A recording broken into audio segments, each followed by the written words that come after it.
محمود قریشی صاحب آ گئے اور آپ نے عمر چیمہ اور جو لوگ آپ کے ساتھ 95 سے ساتھ ہیں ان کو بائی پاس کر کے ان کو اپنا نمبر 2 بنا دیا.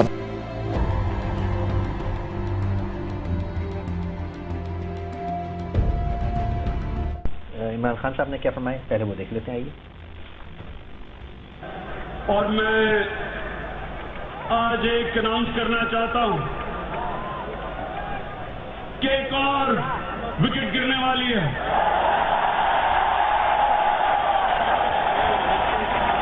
سردار آصف علی نے آج مجھے ٹیلی فون کر کے کہا ہے کہ وہ تحریک انصاف میں آنے والے ہیں.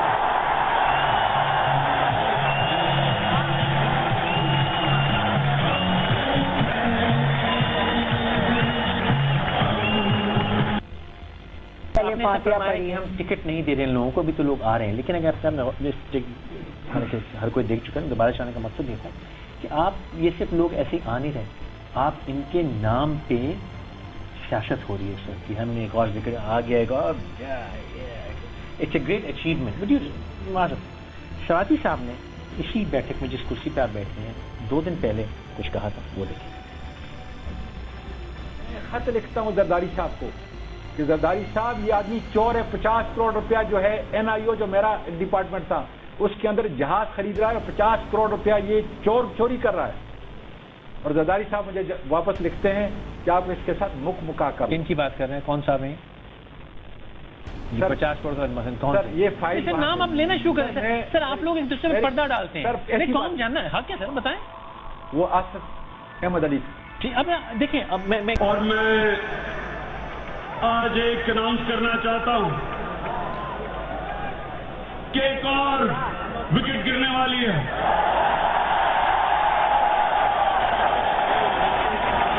سردار آصف علی نے آج مجھے ٹیلی فون کر کے کہا ہے کہ وہ تحریک انصاف میں آنے والے ہیں.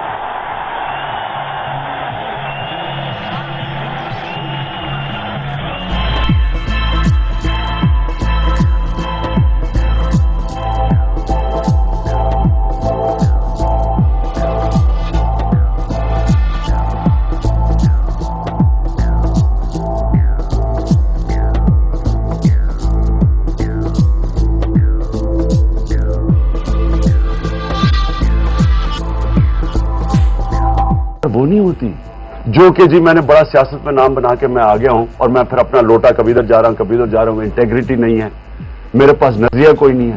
ٹیم تو آج پاکستان کو کیا ہے, پاکستان کو سب سے زیادہ ضرورت کیا چاہیے؟ ایمانداری چاہیے. آپ نے سب سے پہلے قانون کی بالادستی قائم کرنی ہے. یہ کیوں نہیں کوئی کر سکتا؟ میں آپ کو آج بتاتا ہوں فہد, یہ ان میں سے اب کوئی بھی قانون اس ملک میں نافذ نہیں کر سکتا کیونکہ ان کی پارٹیوں میں مجرم گھسے ہوئے ہیں, ان کی پارٹی میں قبضہ گروپس گھسے ہوئے ہیں. اس میں نظریہ ہو یعنی جو لوٹے نہ ہو, کوئی مفادات کے لیے نہ آئے.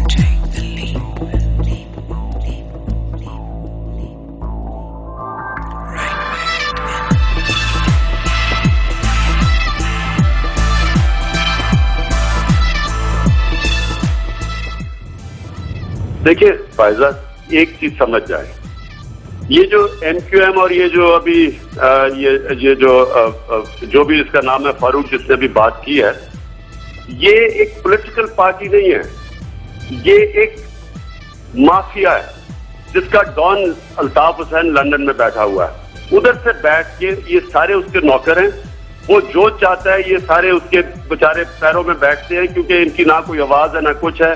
جب چاہے کسی کو مروا سکتا ہے. وہ میری بات پہلے پوری سنیں کیونکہ ابھی صرف بڑی آگے غلیظ باتیں کی ہیں یہ جو الطاف کے نوکر نے جو بھی آگے ٹی وی پہ بات کی ہے. یہ وہ لوگ ہیں جو بلیک میل کے اوپر رلائی کرتے ہیں, یہ لوگوں کو خوف اور ہراسے سے اپنے مقاصد پورے کرتے ہیں. اب یہ مجھے بتائیں کہ میری ذاتی زندگی میں جو مرضی کروں وہ شاید میرے اور اللہ کے بیچ میں ہے, لیکن میں نے کچھ لوگوں کو قتل تو نہیں کیا, میں نے لوگوں کو بندوق کے زور سے پیسہ تو نہیں اکٹھا کیا, میں نے دہشت کے اوپر اپنی پارٹی تو نہیں بنائی ہوئی, میں نے بوریوں میں لاشیں تو نہیں ڈالی. لیکن میں آپ کو یہ بات بتانا چاہتا ہوں کہ یہ کون سی پولیٹیکل پارٹی کرتی ہے کہ سارے ڈیمونسٹریشن کر کے گولیاں چلائے اور سارے کراچی کے اندر میری پبلسٹی اتنی کرے کہ ہر جگہ وال چاکنگ میری کر دے اور دھمکی دے کہ میں کراچی میں نہیں آ سکتا, پھر مجھے روک دے آنے کے لیے. یہ پولیٹیکل پارٹیز ایسی حرکتیں نہیں کرتی, یہ فیشسٹ پارٹیز کرتی ہیں یا مافیا کرتے ہیں. یہ میں آپ کو صرف یہ بتانا چاہتا ہوں کہ یہ پارٹی نہیں, الطاف حسین لسانیت کے اوپر, نفرت کے اوپر سیاست کر رہا ہے. اس نے مہاجروں کو ہائی جیک کیا ہوا ہے, باہر بیٹھا ہوا 15 سال سے اور پالیٹکس کر رہا ہے پاکستان کے اندر. کبھی دنیا میں آپ نے سنا ہے ایسا کہ لیڈر باہر بیٹھا اور پارٹی پاور میں terrorist organization by the Canadian Supreme Court is patronized by Musharraf, protected by Musharraf. On 12th of May, they had 50 people killed when all our parties went to greet the Chief Justice who arrived last year, 12th of May in Karachi. They attacked, these peaceful processions were attacked by the NQM. The police rangers stood aside, they shot 50 people and 200 people got bullet wounds. Amongst them were members of my party, 10 of them got bullet wounds. That's when I decided that, I promised my party members in Karachi, they always used to ask me, how will you protect us if MQM attacks us? So I always told them that if any one of you is attacked, I will go and take him to court in England. Because in Pakistan you can't touch him. So when 10 of my party members got bullet wounds, I then took on this guy, and remember, people are petrified to take his name. So when I went straight against him on television, I said, I'm going to take him on. I cannot tell you what happened. The emails I got, people coming to my house, giving me money, telling me you must have bodyguards, women praying for me. I mean, the whole country, I was so shocked. Because this man is responsible for at least 20,000 assassinations in the last 20 years. At least 20,000 people he's killed. People are petrified of him. So no one, forget me, politicians, people in government don't take his name. And here's me all alone. So anyway, there was real worry, fear in Pakistan.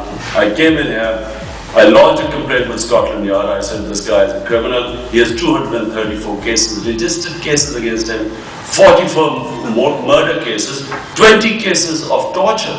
They had their torture cells where they drill people, bones and so on. تیسری چیز ہے وہ media میں کہ یہاں public کو اندازہ ہی نہیں ہے. یہ پبلک ایک طرف وار آن ٹیرر لڑ رہی ہے اور دوسری طرف جو ہمارا ٹیررسٹ ہے وہ یہاں لندن میں بیٹھا ہوا ہے. تو میں یہ 3 فرنٹس پہ لڑوں گا لڑائی, اور یہ مسلسل جاری رہے گی. کہیں ایسا تو نہیں ہو رہا؟ اصل میں شفیع صاحب, ہم ایتھنیسٹی کو ختم کرنا چاہتے ہیں. یہ پارٹی الطاف حسین مہاجر کارڈ پلے کر کے اس کو اپنی پاور کے لیے استعمال کیا جا رہا ہے. جس طرح الطاف حسین کہتے ہیں کہ جی دینی جماعتیں اسلام کو استعمال کرتی ہیں پاور کے لیے, یا مہاجروں کو استعمال کیا جا رہا ہے اپنی پاور کے لیے. یہ مہاجروں کا کوئی فائدہ نہیں ہے. اگر ان کو فکر ہوتی مہاجر قوم کی, تو اگر وہ مظلوم قوم تھی تو آج الطاف حسین کو پاکستان کے چیف جسٹس کے ساتھ کھڑا ہونا چاہیے تھا, کیونکہ انصاف تو آزاد عدالتیں دیتی ہیں. یہ ڈکٹیٹر کے ساتھ کھڑے ہو گئے جا کے. اور اس کے بعد یہ جو سب سے خوفناک بات یہ ہے کہ کبھی آپ نے دنیا کی تاریخ میں سنا ہے کہ ایک پارٹی کا لیڈر خود لندن میں بیٹھا ہے, پارٹی پاور میں پاکستان میں ہے, ان کی انٹیریئر منسٹری بھی, گورنر بھی ان کا, 50% وزارتیں بھی ان کی, پریزیڈنٹ بھی ان کے ساتھ ملا ہوا ہے, شوکت عزیز بھی ان کا ہے. تو الطاف حسین یہاں کیوں بیٹھے ہوئے ہیں؟ یہ کس قسم کے لیڈر ہیں؟ اگر ان کو عوام مہاجر کی پرواہ ہے, جب نذیر اللہ بابر کے دور پہ آپریشن ہو رہا تھا, مہاجر نوجوان مارے جا رہے تھے, تو الطاف حسین تو یہاں لندن کی ایم کیو ایم کہتی ہے وہاں سے کہ عمران خان کے جو بیانات تھے ایم کیو ایم کے رہنما کے لیے, اس کے بعد عوام کا ایسا رد عمل ہوا, اور پھر اس کے کہنے پر اس نے تو خیر سگالی کے جذبات کا اظہار کیا, آپ کے خلاف نعرے مٹوا دیے. اس کا لیڈر تو یہ کہہ رہا ہے کہ ہمارے بھائی ہیں, واپس آ جائیں گے, آپ ان کو گلے کیوں نہیں لگا لیتے؟ دیکھیں, نہ عمران خان بیوقوف ہے, نہ پاکستانی قوم بیوقوف.